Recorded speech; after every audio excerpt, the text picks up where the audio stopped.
A impropriedade, continua ele, da divisão é evidente porque ela contrapõe uma conotação metodológica e uma conotação geográfica.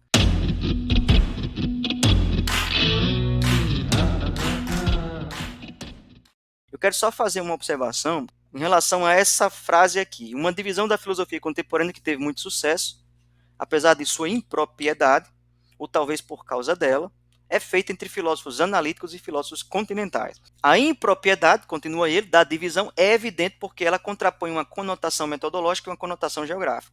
Analíticos dizem respeito a um certo modo de praticar a filosofia, que é baseado na análise da linguagem, na análise crítica da linguagem. Então, os filósofos que fazem isso, que partem da análise da linguagem para fazer filosofia, eles são chamados de filósofos analíticos, e os outros filósofos são chamados de filósofos continentais, porque são geralmente os filósofos do continente. São os filósofos da Alemanha, da França, da Itália, da parte mais meridional, mais sul, né, do continente europeu, Portugal e Espanha. Então, geralmente, esses filósofos são ditos filósofos continentais. Mas vejam, a subdivisão aqui, quando eu digo continental, eu teria que dizer filósofos insulares, por exemplo, para designar, por exemplo, os ingleses, de tradição insular, os ingleses ou os irlandeses, que geralmente são onde mais é praticada a filosofia analítica, também nos Estados Unidos, na Austrália, nesses países de língua inglesa. Né? Então, eu teria que dizer filósofos insulares, talvez, e filósofos continentais, para tentar ficar numa mesma categoria. Mas essa categoria aqui ela é proposta por uma filósofa italiana chamada Franca D'Agostini, em um livro que ficou famosíssimo, né, chamado Analíticos e Continentali, Analitici e Continentali, de Franca D'Agostini. Uma obra excelente para se entender a história da filosofia contemporânea, para se entender as classificações dos tipos de filosofia contemporânea. E justamente ela fez essa divisão de propósito. Ela não fez essa divisão acidentalmente, mas ela propõe essa divisão de maneira voluntária. Porque, de fato, enquanto que essa classificação de filósofos analíticos, de fato, cabe a um grupo de filósofos que procedem assim na sua pesquisa filosófica, há um outro grupo de filósofos que mais ou menos compartilham a mesma tradição, que está ligada à hermenêutica, ou seja, a interpretação não só de discursos, mas a interpretação também da existência, como a hermenêutica contemporânea se impõe, né, se é imposta. Então não se interpreta só papel, não se interpreta só escritos, não se interpreta só obras filosóficas, mas se interpreta a própria realidade de maneira filosófica, olhando para os fenômenos, para os eventos, para os fatos, para a história, para os acontecimentos, e se interpretando por meio da aplicação de técnicas hermenêuticas. Então isso é o que se chama de hermenêutica contemporânea, essa interpretação existencial e não só textual. Então, para designar esse tipo de filósofo, é muito difícil, né? Esse tipo de filósofo que faz esse tipo de atividade é difícil porque a hermenêutica ela é só um método. A gente não pode chamar só de filósofos hermenêuticos, porque existem também filósofos que praticam interpretações que não são propriamente ligadas à hermenêutica, mas outros tipos de interpretação. Por exemplo, Karl Marx. Karl Marx não é um filósofo hermenêutico, ele tem um outro tipo de filosofia, né? Os estruturalistas não são filósofos hermenêuticos. Eles desenvolvem uma certa visão de mundo bem diferente da hermenêutica. Então, o nome que Franca D'Agostini ela encontra para designar esse conjunto, que não é muito homogêneo, né, mas bem diversificado, é o nome de filósofos continentais. Então, ficou famosa essa divisão, analíticos e continentais, só para a gente entender o porquê dessa ambiguidade aí. Né? De um lado se classifica pela atividade que se realiza, do outro pela posição geográfica, né? Não sendo a mesma coisa. Alguns filósofos mais interessantes, mais importantes dessa linhagem aí da filosofia analítica. Frege, Husserl e Wittgenstein, que foram os três filósofos do século XX mais importantes no início da filosofia analítica. Frege, Husserl e Wittgenstein.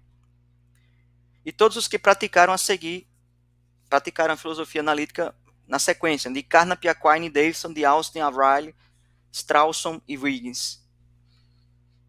Sempre no século XX, né? A partir dos estudos que foram realizados por esse tipo de preocupação intelectual com a filosofia, se descobriu que a tradição filosófica está cheia de discussões que dizem respeito também a esse tipo de problema, em Hume, em Leibniz, em Locke, mas também em Aristóteles e nos medievais, inclusive, em São Tomás de Aquino. Depois ele vai citar também que se preocuparam com essas temáticas os fenomenólogos, os filósofos da fenomenologia, né? Russell, o maior entre eles, né? Mas também Brentano, que foi professor de Russell, e que deu o pontapé inicial para essa metodologia fenomenológica que depois Russell seguiu, né? Mas também os discípulos de Russell, Scheler, Hartmann e a nossa Edith Stein, um filósofo de tradição fenomenológica, também podem ser enquadrados aqui nessa classificação. Alguns filósofos de fato dizem que a filosofia analítica ela se preocupa só com problemas que giram em torno da linguagem e não descem de fato a hermenêutica, por exemplo, da existência, como fazem os filósofos hermenêuticos contemporâneos ou os fenomenólogos contemporâneos. Né? Fica só sobrevoando as questões da linguagem. Mas isso também é discutível, né? Porque alguns filósofos analíticos eles também se dedicam à análise da realidade. Por exemplo, nós podemos citar aqui um filósofo de tradição analítica, Asleder MacIntyre, que é um filósofo de tradição aristotélica. Inicialmente ele não era de tradição aristotélica, aristotélico-tomista, não era dessa tradição, ele era um filósofo analítico, mas depois ele começa a estudar Aristóteles e Tomás de Aquino e sua filosofia se transforma completamente, ele se transforma num filósofo analítico de tradição aristotélica e tomista, né? Então a filosofia dele está voltada para a investigação da realidade, a investigação da vida humana, do nosso tempo atual, do modo como as ideias e principalmente a ética, elas tentam se fundamentar nos dias de hoje. MacIntyre, por exemplo, ele discute a questão da fundamentação da ética. Atualmente são dois principais os projetos de fundamentação da ética, do iluminismo, né, do iluminismo moderno, que tenta mostrar que o fundamento da ética deve ser a autonomia dos sujeitos em seguirem o seu próprio dever ou não fazerem isso, né, de acordo com a sua escolha. Então, seguirem o diletantismo, seguirem o dever de acordo com sua própria escolha. Então, acentuam a autonomia do sujeito, às vezes de forma kantiana, mas às vezes também de forma kierkegaardiana. Né? Kierkegaard diz que a escolha pelo modelo de vida que você quer levar, se você quer ser um dogmático, se você quer ser um diletante, a escolha é completamente sua, né? É independente de razões, diz Kierkegaard. Justamente esse tipo de coisa é discutido por MacIntyre em After Virtue, e depois da virtude. O tipo de moral que ele vai contestar é a moral do utilitarismo, né? A moral do utilitarismo que faz sempre aquele cálculo do custo-benefício para determinar qual é a melhor ação moral. E ele vai tentar substituir essas duas disposições fundamentais da moral contemporânea, o utilitarismo e a moral da autonomia, por um outro tipo de moral, uma moral aristotélica, e é bem interessante esse tipo de investigação que ele faz, uma moral aristotélica que é baseada nas virtudes.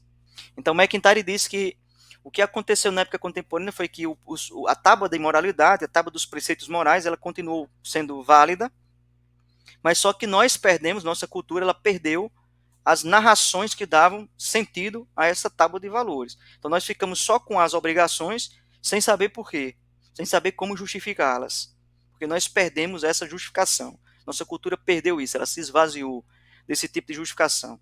Então, MacIntyre propõe que o modo de solucionar esse problema e de propor uma ética muito mais adequada do que o utilitarismo, cheio de defeitos, do que também a ética da autonomia, também cheia de defeitos, é uma ética baseada nas virtudes, uma ética baseada no homem virtuoso, na mulher virtuosa.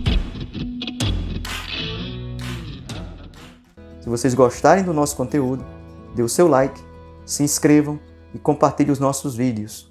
Isso será muito importante para o crescimento do nosso canal e para que nós continuemos a trazer conteúdo filosófico de qualidade para vocês.